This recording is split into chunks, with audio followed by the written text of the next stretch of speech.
안녕하세요. 육회 프렌즈로 천년성체 준비하기. 오늘은 제9강 사도신경 하느님에 관한 12개의 신앙 고백 중에 네 번째 고백에 관하여 살펴보도록 하겠습니다. 시작 기도로 성호경을 바치겠습니다. 성부와 성자와 성령의 이름으로 아멘.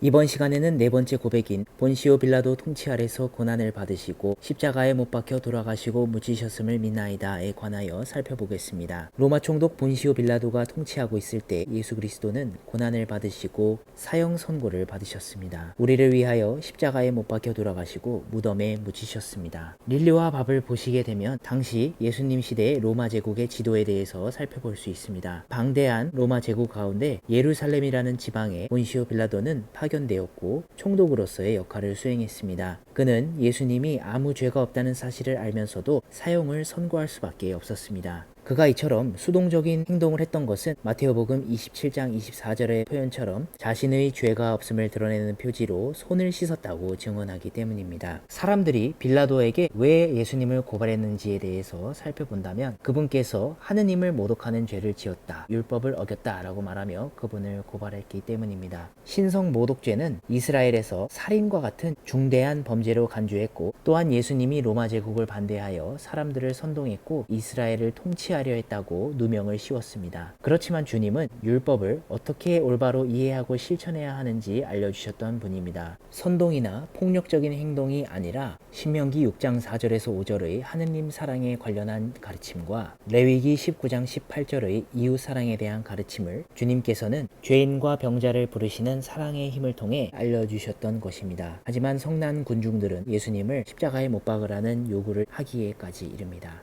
예수님께서는 왜 이렇게 묵묵하게 순환과 죽음을 받아들이셨는가 라고 한다면 사랑 때문입니다. 요한복음 15장 13절의 표현처럼 친구들을 위하여 목숨을 내놓는 것보다 더 큰 사랑은 없다고 말씀하셨습니다. 어떠한 어려움과 고통도 받아들이는 사랑은 세상을 구원하시는 하느님의 방법이라는 점입니다. 예수님이 이처럼 모욕과 조롱을 받으시면서도 그 사랑을 우리에게 알려주신 것은 베네딕토 16세 교황님의 말씀처럼 악을 쳐부수는 하느님은 사랑이라는 것을 알려주시기 때문이었습니다. 이 사랑을 실천하기 위해 친절과 호의, 동정과 자비를 통해 타인에 대한 관심과 나눔을 실천할 수 있도록 해야 한다는 것을 기억해야 합니다. 예수님이 순환을 받으실 때 그분 곁에는 그분을 따르던 여인들과 어머니 마리아, 그리고 가장 가까이 지냈던 요한만 남아 있었습니다. 그런데 왜 예수님은 이렇게 심약했던 베드로를 사도들의 대표로 뽑으셨고 그리스도인들을 노골적으로 박해하던 바오로 사도를 모든 민족들의 사도로 세우셨을까라고 생각해 볼 수가 있습니다. 자기 자신이 잘났다고 과신하는 사람들은 모든 것을 할 수 있기 때문에 예수님을 찾을 필요가 없었을 것입니다. 자신의 약점 안에서 예수님의 강함이 드러난다는 고백처럼 예수님께서는 나약함 가운데 당신의 힘이 드러나시게 하려고 이들을 뽑으셨을지도 모릅니다. 마르코복음 14장에서 15장, 요한복음 18장에서 19장을 보면 예수님의 고난에 관하여 설명을 하고 있습니다. 12사도와 함께 최후의 만찬을 통해 그리고 더러운 부위라고 할 수 있는 발을 씻어주시는 예수님은 성체와 성혈을 상징하는 빵과 포도주를 이들과 함께 나누며 당신이 다시 오실 때까지 이 최후의 만찬 때에 거행했던 성체 성사를 기념하고 재현하라고 우리에게 분부하셨습니다. 이후에 예수님께서는 십자가의 고난을 시작하기 이전에 올리브산에서 근심 중에 기도를 하십니다. 반면에 우리의 부족함과 나약함을 상징하는 태연하게 졸고 있는 제자들의 모습을 볼 수가 있습니다. 은전 30잎에 예수님을 팔아넘겼던 유다에 의해 그분께서는 잡혀가시게 되었고 최고의회와 대사제 앞에서 예수님께서는 신문을 받으십니다. 예수님의 고난이 시작하기에 앞서 예수님께서는 베드로 사도에게 닭이 울기 전에 3번이나 당신을 모른다고 할 것이다 라고 말씀을 하셨었습니다. 그때 베드로는 호언장담하며 절대 그럴 일이 없다고 했었지만 당신도 예수님의 제자가 아니오 라는 물음에 자신은 예수님을 모른다고 증언을 하기에 이릅니다. 결국 닭이 울고 나서야 자기 자신에 대한 부족했던 모습과 실망감으로 그는 슬피 울게 됩니다. 예수님은 본격적으로 십자가의 길을 가시기 전에 매질을 당하시고 가시관을 쓰시는 고통을 당하셨습니다. 빌라도 총독에 의해 군중 앞에 서시게 된 예수님은 그분을 어떻게 처리하면 좋겠냐는 빌라도의 물음에 군중들이 십자가에 못 박으라는 강력한 요구로 인하여 결국 십자가형에 처해지게 되셨습니다. 예수님의 몸보다도 더 크고 무거운 십자가를 지게 되신 예수님은 당신의 몸을 짓누르는 그 십자가에 의해 많이 넘어지고 고통을 당하셨습니다. 마침 예수님의 골고타 언덕에 올라가는 그 십자가 주변에 있었던 키레네 사람 시몬은 예수님을 도와주기에 이릅니다.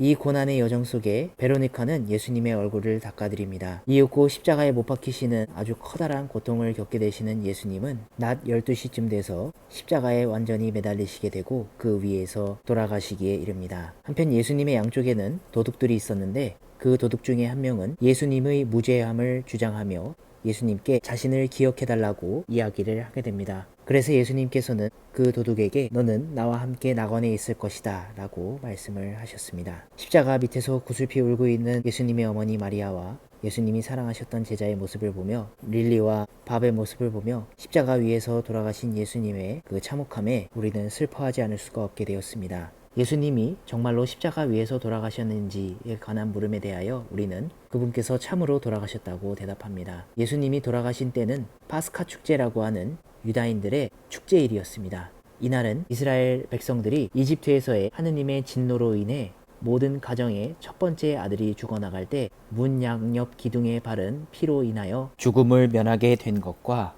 이집트의 종살이에서부터 해방을 시켜주신 하느님을 찬미하고 기념하는 축제였습니다. 그런데 이 축제 전날 오후 3시경에 예수님께서는 십자가형으로 돌아가시게 되었습니다.